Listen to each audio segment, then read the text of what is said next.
When they came, he threw the serpent into that deep ocean by which the earth is engirdled. But the monster has grown to such an enormous size that, holding his tail in his mouth, he encircles the whole earth. Jormungandr, the Midgard serpent, is the iconic giant sea serpent from Norse mythology. But where did he come from? And what part does he have to play in the world? And how does he compare to the giant sea serpents from other mythologies? According to the Prose Edda by Snorri Sturluson, Jormungandr is the son of Loki. That's right, the trickster god. Loki had 3 children by Angrboda, a giantess of Jotunheim. The first is the wolf Fenrir, the second Jormungandr, the Midgard serpent, the third Hel, or death. These are 3 hugely powerful children, and soon enough the gods found out that they were being brought up in Jotunheim. Odin saw how evil and dangerous they were, and he was afraid.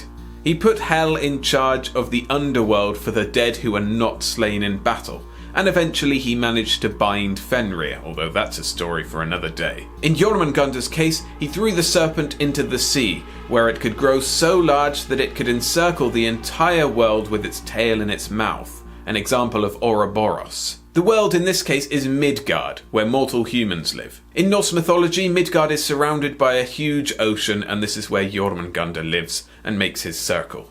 The name Jormungandr is the combination of 2 words, Jormung and Gandr. Now, I'm no expert on Old Norse or Nordic languages today, so please forgive any pronunciation mistakes. Jormung translates to huge or superhuman, which is pretty self-explanatory. It means that Jormungandr is very big. Gandr is more difficult to translate specifically. It can have several different meanings depending on who you ask. It can mean monster or snake, but Wikipedia tells us, so take this with a pinch of salt, that it can translate to fjord, river, staff, cane, mast, bind, or penis. I will let you come up with your own nicknames for Jormungandr. Someone who probably had plenty of names for the Midgard serpent was Thor. The god of thunder and fighting had a massive rivalry with Jormungandr, and their encounters are some of the most memorable myths. They include Thor trying to lift up Jormungandr disguised as a cat, and nearly succeeding.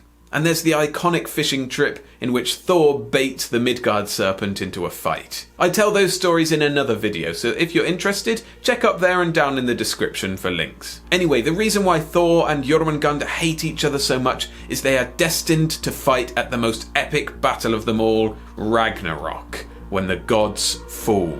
And the Midgard serpent has a huge role to play in Ragnarok, fighting against the gods. He and his siblings Hel and Fenrir, along with his father Loki and a bunch of other bad guys, go to war against Odin, Thor, Frey, and all of the other Asgard gods. Ragnarok is foreseen by the Norns, the Fates, so Thor knows that he's going to end up fighting Jormungandr. One of the first things to happen in Ragnarok is the Midgard serpent will release his tail from his mouth, turn with giant force, and take the land. He will vomit forth floods of poison which overwhelm the air and the waters before heading to Vigrid, the battlefield where the attackers will meet the gods. In all the chaos of that battle, Thor gains great renown for killing the Midgard serpent, but at the same time, recoiling 9 paces, falls dead upon the spot, suffocated by the floods of venom which the dying serpent vomits forth upon him.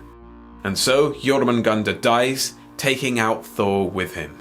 It's an epic story for an epic creature, but Jormungandr is not the only giant sea serpent around. There are plenty of others from different mythologies that are just as awesome, if less famous. Take the Stoor worm from Orcadian myths. Orcadian means from the Orkney Islands north of Britain, if you didn't know. The Stoor worm was the biggest, had the most devouring stomach, and was the most terrible of all living things on land or sea. His length was beyond telling, and reached thousands and thousands of miles in the sea. His tongue itself was hundreds on hundreds of miles long, and when in anger, with his tongue he would sweep whole towns, trees, and hills into the sea. His terrible tongue was forked, and the prongs of the fork he used as a pair of tongs with which to seize his prey. With that fork he would crush the largest ship like an eggshell. With that fork he would crack the walls of the biggest castle like a nut, and suck every living thing out of the castle into his maw. Every week the folk of the land had to give 7 maidens as sacrifice to the Stoor worm, but pretty soon they found themselves low on young women.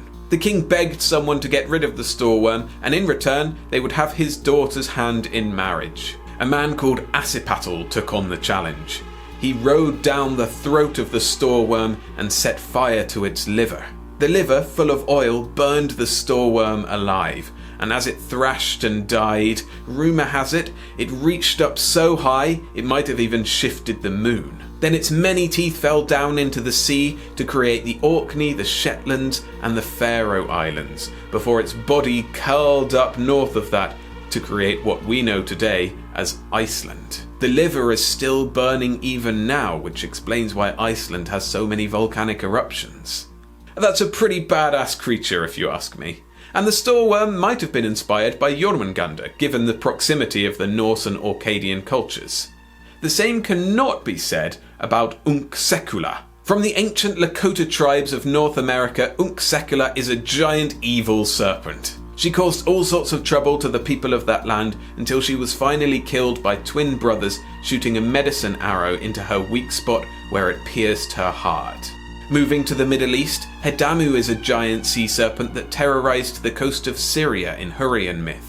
There's very little information about Hedamu, but it appears large enough to have tried to eat a goddess. However, the goddess charmed it and eventually Hedamu fathered her children. And it's in this part of the world that we find another famous sea serpent.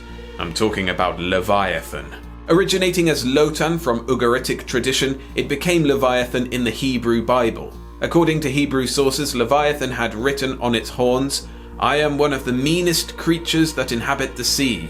I am 300 miles in length." And another source, "His abode is the Mediterranean Sea, and the waters of the Jordan fall into his mouth." There are many more examples of giant serpents in various mythologies around the world, and it seems to reflect two of our biggest fears as humans. Snakes are intensely scary, and our brains are wired to always be on the lookout for them. There's a natural fear of the power of the seas too.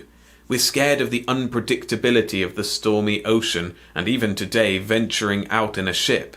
In many myths, the giant sea serpent is slain, and this could represent how seafaring technology allowed us to move more freely across the waters without so much fear. Regardless of what it means, we get to enjoy these stories about epically huge creatures. Let me know which one's your favourite down in the comments, and feel free to share other sea serpents too, because there are many, many more. And while you're at it, make sure to subscribe to Mythworld and check out one of the other videos on my channel, like this one right here. See you next time!